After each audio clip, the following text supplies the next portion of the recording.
या पृथ्वीच्या सर्वात वरच्या थराला आपण माती असे म्हणतो. या मातीच्या कणाकणात खूप काही लपलेले आहे बरं का. जसे झाडांना पोषण देणारे पोषक तत्व, अनेक प्रकारचे सूक्ष्म जीव आणि बरेच काही. आणि या मातीचा संबंध आकाशातून पडणाऱ्या पावसासोबत काही वेगळाच आहे. संपूर्ण सृष्टी कशी हिरवीगार दिसते या पावसामुळे. पाऊस पडतो आणि मातीला एक सुगंध देतो आणि तो मंत्रमुग्ध करणारा सुगंध या वाऱ्यासह सहजपणे ओल्या मातीच्या कणाकणात शोषून जातो.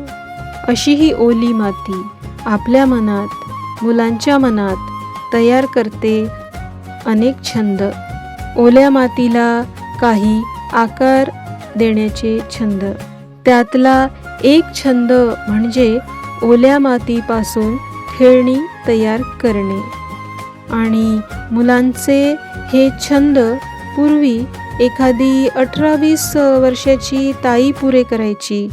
सर्व छोट्या मुलांना मातीची खेळणी तयार करून द्यायची. मातीच्या भाज्या जसे मातीचे वांगे, भेंडी, आलू, मातीचे फळ जसे आंबे, सीताफळ, मातीची अनेक प्रकारची भांडी जसे पोळपाट, पातिले आणि बरेच काही. अलीकडे हे काम या दादांनी घेतलेले दिसते, तेही निशुल्क. सर्व छोट्या मुलांना खुश करण्यासाठी ते चक्क कुंभारच बनले आणि छोटे छोटे ग्लास, सुरई, छोटे छोटे मटके, पातिले मुलांसाठी तयार करू लागले.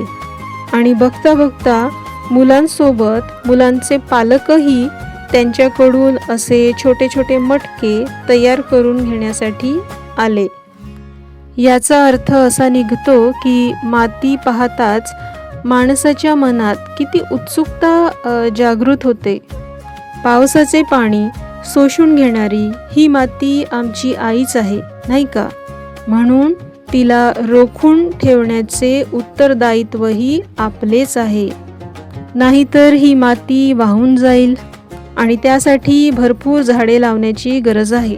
वेगवेगळ्या प्रकारचे झाडे, जिकडे तिकडे चोहीकडे हिरवे हिरवे झाडे, म्हणजे एक हिरवेगार अरण्य, म्हणजे एक हिरवेगार इकोसिस्टम. तेच या मातीला धरून ठेवू शकते, तेच या मातीला बांधून ठेवू शकते.